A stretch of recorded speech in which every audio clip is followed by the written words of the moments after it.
Hi, I'm Kevin Williams. I'm here to talk about threat modeling in the cloud. A quick background on me. I got my undergrad in software engineering, then moved on to my master's in information security. Work highlights that are perfect to what we're talking about today. I did 10 years in the Air Force as a programmer. Last half of that, I worked as an enterprise architect and created the first enterprise architecture shop for the Intel community down in San Antonio.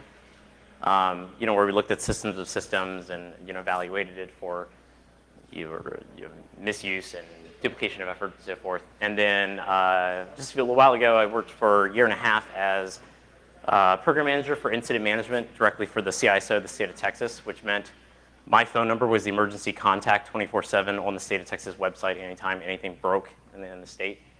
So the point of all this is to highlight that I've made a career out of taking very complex things and distilling it down to very basic, digestible, easy to understand information. So, hey, stuffed shirt government official that doesn't know anything about computers, this is what's broken in statewide, and this is what we're doing to fix it.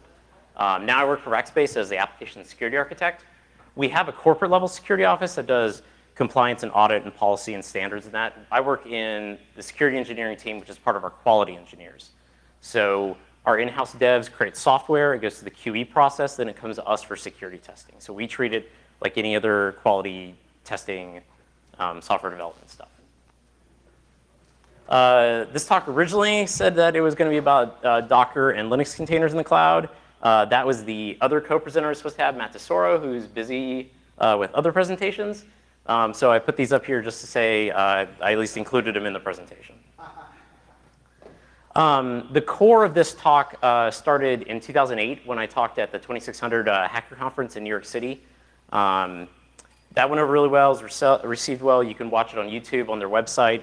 And I just found out recently they sell it for $5 as a DVD on their website. So at a minimum, you're getting $5 worth of value out of being here today.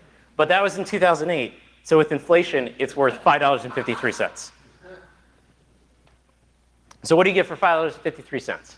I'm going to tell you the who, what, where, and whys of threat modeling, talk about some cloud stuff, but I'm not going to talk about code. There's no exploits, there's no leak, there's no hacking, none of that in here. Okay, this is gee whiz basic, like here's everyday common things that you can do to look at these things, right? So here's the teaser. This is 3 years of work. This is the Rackspace Enterprise. This is 106 nodes. Each of these represents a system and how it interconnects to another system. And so I've got this live on a website on our intranet, two-factor auth to get to it.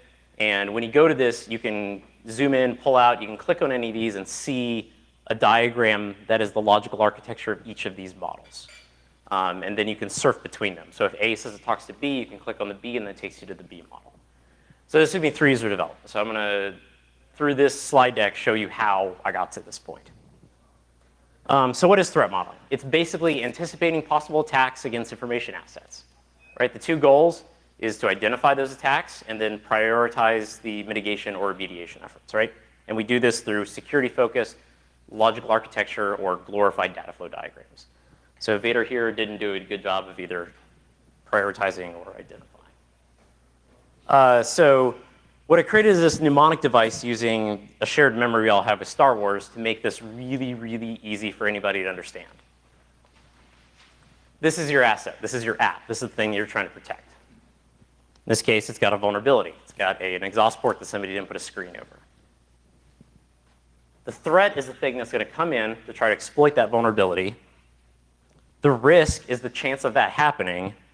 And then controls are the things that we deploy to reduce the risk. If you understand this, you understand threat model.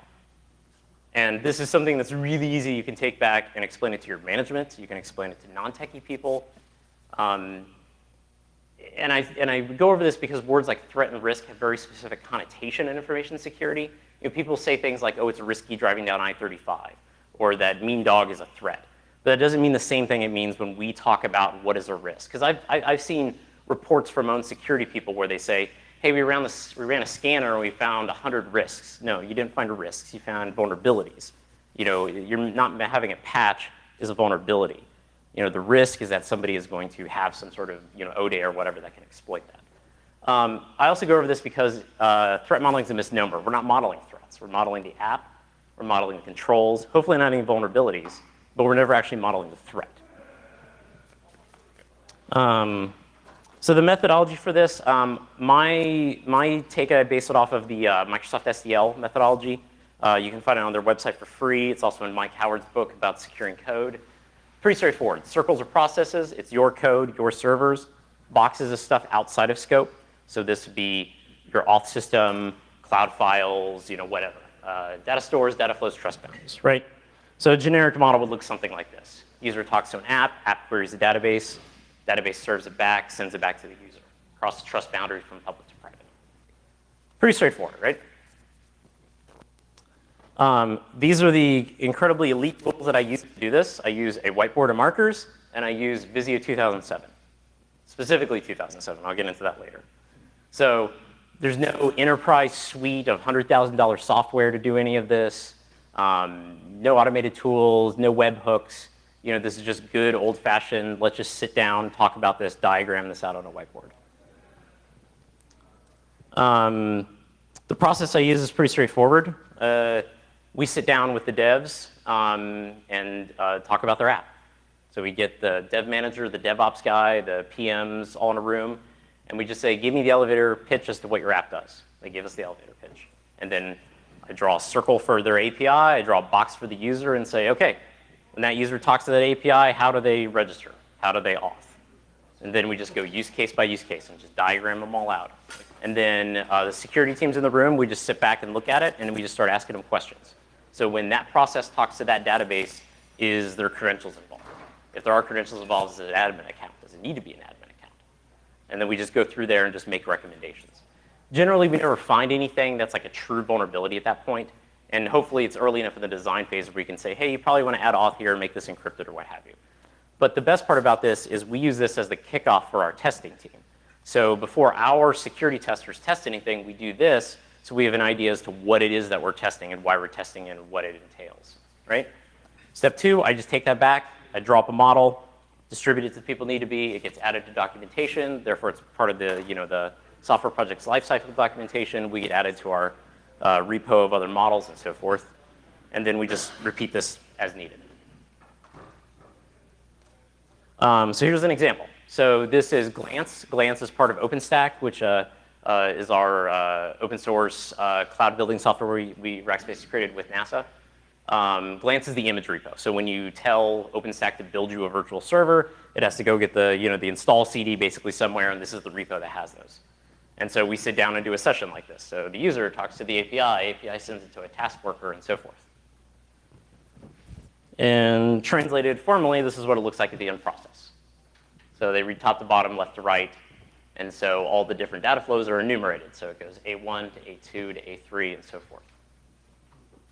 And then this becomes something that's really easy to update. So when this program goes through a revision, we just have a meeting where we're doing exactly what we're doing now. We throw it up on a projector, and then we sit back and say, what changed? So, oh, you're adding a new thing here? So, okay, let's document that. And so it becomes very easy to maintain this. So now that we have the model, what do we do with it? So we apply stride to it, which is a way of categorizing threats. So spoofing, tampering, repudiation is denying that you did something. Info disclosure, denial of service, escalated privileges. So what that looks like is this. So if we go back to the generic model that we had, so when that user is talking to the web app, how do we prevent spoofing? That's off, right? And so when the app and the user are talking to each other, how do you prevent tampering? That's encryption, SSL, VPN, what have you. So what we do is when we take that model and we just sit back and we just look at it and we just try to figure out, all the ways that this thing can be messed with, basically. And that's where the threat modeling comes in, is because we are applying the threats to the model rather than modeling the threats. But what you can notice here is we're not as concerned with what happens here or here. So the web app is probably transforming that data. It's probably enriching it or what have you. We're not as concerned with that. We're as more concerned with where's it going, who's talking to it, how's it getting there. Which brings me to the lesson of the Death Star 2, which, as you remember, was incomplete. So they had a third-party dependency with the shield generator down on the forest moon. But the problem with dependencies is they have their own controls because they have their own threats. And when they become compromised, it can affect your security. So this is inherited risk. So that's why when we go through these models, the big focus is on the attack surface. So the attack surface is all the stuff on the outside. So we look at the endpoints and who talks to the endpoints, right? So command lines, UIs, APIs, who's talking to it, what are they saying, how is it getting there? So we ask questions like, is it XML, is it JSON, are you using a token, is it a cookie? That's what we're looking at, because then this becomes valuable for our testers. So now when our testers go to look at Glance again, they know there's a public API, a private API, they've got to test these database credentials, they've got to simulate a user coming in, they've got to simulate an admin coming in. And so then what's the biggest issue when you model the cloud versus anything else? Well, it's the cloud, right? And I know that sounds kind of like a cheater answer, but explain it this way, right? So basic paradigm, right? You got a user talking to an app in public cloud, other cloud services. Same user needs to get to an app internally to your network. He's got to go through boundary protection, right? What happens when those two have to talk to each other? That's the basic complexity when you're dealing with the cloud. What happens when somebody on the outside needs to get to somebody on the inside? Oh, and if we want to add an extra layer of complexity, what happens when you throw a private cloud into the mix? And then what happens when the private cloud or somebody internally wants to use an external public cloud service? Or what happens when you throw PI involved in it? Where is that PI? Where does it live? Is it internally? Is it externally? What happens when your guy on the outside needs to authenticate versus an internal system? So you have an app on the outside, you have to have admin access to it, right? So you have an internal user who needs to log into that app, so that app has to be able to validate them against some other system. And so this is where all the complexity comes in the cloud. Do you route these people through the same gate that the user is? Do you punch another hole? Does every app have its own hole? This is where the complexity comes in, especially when you throw on top of this geolocation stuff too. So you've got an app that has users in Europe, so now you've got two sets of privacy laws. You've got safe harbor. Right. So this is what we mean when we say that the complexity of modeling in the cloud is that it is in the cloud. So what do we do with it, right? So it becomes a living document, like I mentioned. So we keep this as part of our lifecycle documentation, updated as we go through. It's a good forum to openly discuss security. So you've got all the dev team in one room, right? So you might have a UI guy and like an API guy in the same room, and one of them might say, hey, I never understood why we do X instead of Y. It's also a good forum for them to ask us and the security team questions. A lot of times, since everything's interconnected, we'll have an app team say, hey, I want to do this thing, but that other app told me I need to have this role or I need to have this kind of account, and we don't understand why. So it's a good time for us to say, hey, let's schedule a meeting. We'll bring that team in, this team in, and get to the root of that. And then the one model then fits into the larger comprehensive model. So over time, as I started making these models and tacking them up on the wall, it eventually got to the point where it was 6 feet tall and 12 feet long. And so this was completely unmanageable. So we needed to do something about this. And so that's where we came up with the website. And so now I have got a sanitized version of OpenStack that I can show you. I can't show you this one because, of course, it's our internal stuff, but I can give you an idea of what this looks like. Hey, there we go. Not sure why that happened. So this is the Microsoft threat modeling tool, right? There's a newer version. It's free. You can download it from Microsoft. It just needs Visio for the DLLs to run it. The new version, I think, might not need that anymore. Works just like Visio. You drag stuff over here, you label it, you move it around, what have you. So I usually just start the process by taking that whiteboard picture, rendering it with this, and then pasting it over here into Visio, where I can do things like align stuff, add labels, clean it up, make it look nice. And then the secret sauce to get it from that to look like the website is actually pretty low tech. Which Visio has this nice little feature where you say, save as web page. And it's literally that simple. And so all I do is I stick, I've got the main page that shows the interconnectivity. Each of these has an in-document hyperlink that points to a tab. And then each model is on its own tab. And when you say save as a web page, Visio does it all for you. It does all the hyperlinking. It converts these into GIFs. It's gee whiz stupid. I use 97 because 2010 and 2014 throws Silverlight into it and just makes it look ugly, and it's extra complexity that you just simply don't need. So the final product is you have something that looks like this, where you can say, hey, this is OpenStack. And so we can click on any of these, and then here's the orchestration. It says it talks to Keystone, which is the auth system. Here's your auth system. And so, yeah. So it's a really simple, easy way to get an idea of what a series of interconnected stuff looks like. And then when I'm doing these, there's all kinds of like really simple notation just by using colors. So pink, those are people. Green is just nebulous groups. So that says various apps, because various apps just check tokens, right? So I just label it green so nobody will ever expect to ever see a model of it, right? But we can look, and the value added once you get something like this is you can start to see how everything fits together. So here's Glance. Here's that image repo we talked about. Orange is like proprietary vendor stuff, right? We're never going to have a model of what a what a container looks like. It's literally just a section of hard drive space. So right here on the private API, it says that Nova requests images, and then it goes through a process to go get that image and then give it back to it, right? So if we go over to Nova, we could see right here where Nova's API is talking to Glance to validate and to request images. So we can see that in this model, when this process talks to this and says, give me an image, it then comes into here and then follows these steps and then bounces back over to here. And so this is another interesting thing when you're dealing with these kind of a service-oriented architecture like this, is that you have downstream processing issues to worry about. So Atom Hopper being like just a logging event feed. So something gets built, they build a server, it writes it out there to say that the event happened. Server gets deleted, it gets written out there.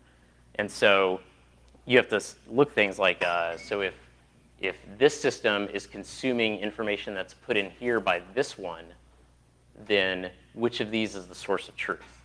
And how do you ensure that by the time the information goes from here to here to here, that it's the same information?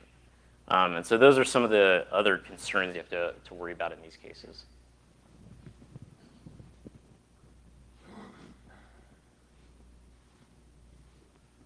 These are issues we find all the time. It's do you use things like cloud networking to give internal IP space to cloud systems? Can cloud services even consume systems that have private IP spaces? That's something that we've ran into. That a load balancer as a service was never built to handle 10 dot or 193 dot IP spaces. But yeah, all of those are considerations. And so we have a lot of cases where the application will need some sort of information that's on the inside.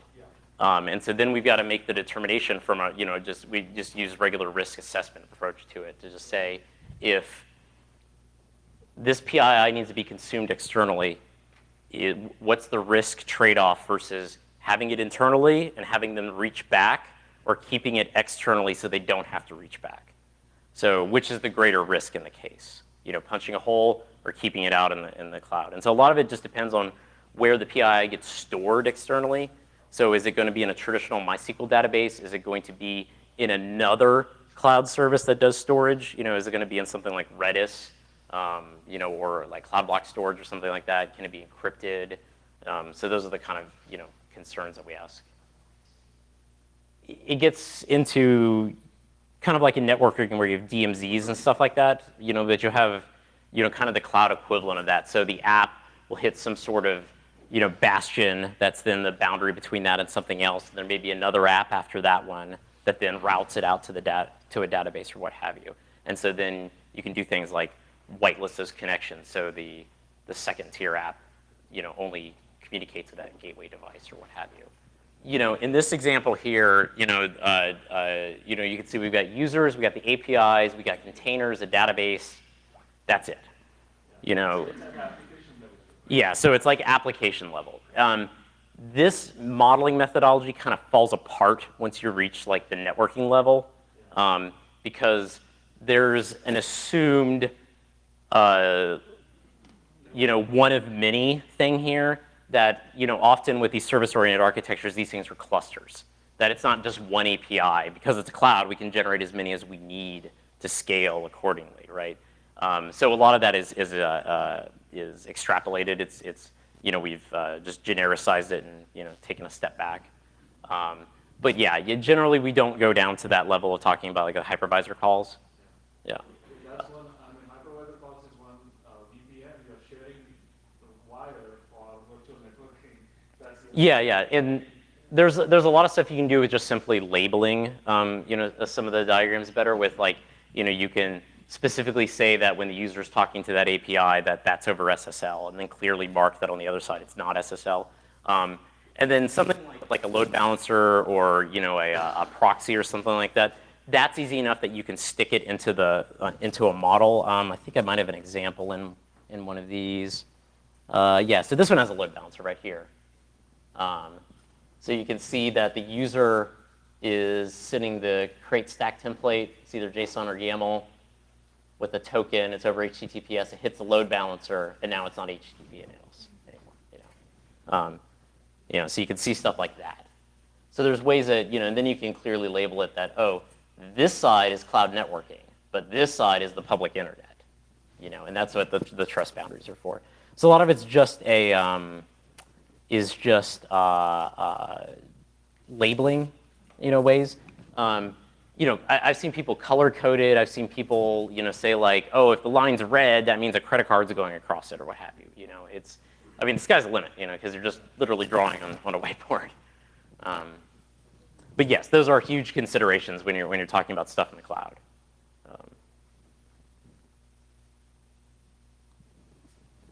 Yeah. Any other questions? All right, I'll let you get back to lunch. I need to eat too. All right, thank you very much.